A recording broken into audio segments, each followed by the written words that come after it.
दुसरीकडे शरद पवार आज अहमदनगर दौऱ्यावरती आहेत। अकोले विधानसभा मतदारसंघामध्ये शरद पवार मोर्चे बांधणी करणार आहेत। पक्षात उभी फूट पडल्यानंतर पवारांचा हा पहिलाच अकोले दौरा आहे। आगामी विधानसभेचं गणित लक्षात घेता पवारांच्या या दौऱ्याकडे राजकीय वर्तुळाचं लक्ष लागलंय। जिल्ह्यातील अकोले इथे पवारांच्या उपस्थितीत शेतकरी मेळावा पार पडणार आहे। शरद पवारांच्या स्वागतासाठी अकोले तालुक्यातील कार्यकर्ते सज्ज आहेत। भाजपचे मधुकर पिचड यांची पुन्हा शरद पवारांच्या उपस्थितीत घर वापसी होणार अशी चर्चा आहे। शरद पवार आज अहमदनगर जिल्ह्याच्या दौऱ्यावरती आहेत आणि त्यांच्या उपस्थितीमध्ये अकोले तालुक्यामध्ये भव्य असा शेतकरी मेळावा पार पडतोय। अकोले नगरी त्यांच्या स्वागतासाठी सज्ज झालेली आहे आणि मी आता त्याच ठिकाणी आहे अकोले नगरीमध्ये। आपण जर बघितलं तर अकोले तालुक्यात त्यांच्या स्वागतासाठी जे लागलेले बोर्ड आहे त्याच्यावरती असं म्हटलंय की कोणी कुठेही गेलं तरी अकोल्यातील जनता मात्र सदैव साहेबांसोबतच आहे।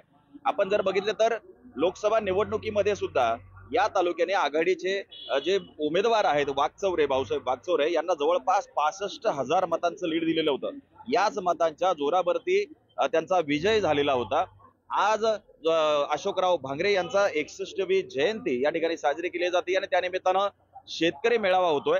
खरं तर हा मेळावा कुठेतरी विधानसभेची जी मोर्चे बांधणी आहे ती या निमित्ताने होते आहे आणि त्यांच्या स्वागतासाठी जे बोर्ड लागलेले आहेत त्यावरती असं म्हटलंय की हा तालुका जो आहे हा गद्दारांचा नाही तर निष्ठावंतांचा तालुका आहे। इथले जे विद्यमान आमदार आहेत किरण लहामटे हे अजित पवारांसोबत गेलेले आहेत, त्यामुळं कुठेतरी त्यांच्या विरोधामध्ये मोठी लाट या मतदारसंघामध्ये दिसते आणि अमित भांगरे जे आहेत अशोकराव भांगरे यांचे सुपुत्र यांनी आज हा कार्यक्रम आयोजित केलेला आहे। गेल्या वर्षी अशोक भांगरे यांचं निधन झालेलं होतं, त्यामुळं बोर्डवरती आपण जर बघितलं तर बाप गेला पण राजकीय बाप बदलला नाही अशा प्रकारचं त्यांनी जे वक्तव्य लिहिलेलं आहे ते सर्व काही सांगून जात आहे। आणि विधानसभेची जी तयारी आहे ती जी भांगरे कुटुंबीय करताना दिसत आहेत आणि अमित भांगरे विधानसभेचे शरद पवार गटाचे उमेदवार असतील अशा प्रकारची शक्यता आहे। आज या निमित्तानं मोठं शक्ती प्रदर्शन अकोल्यामध्ये होणार आहे।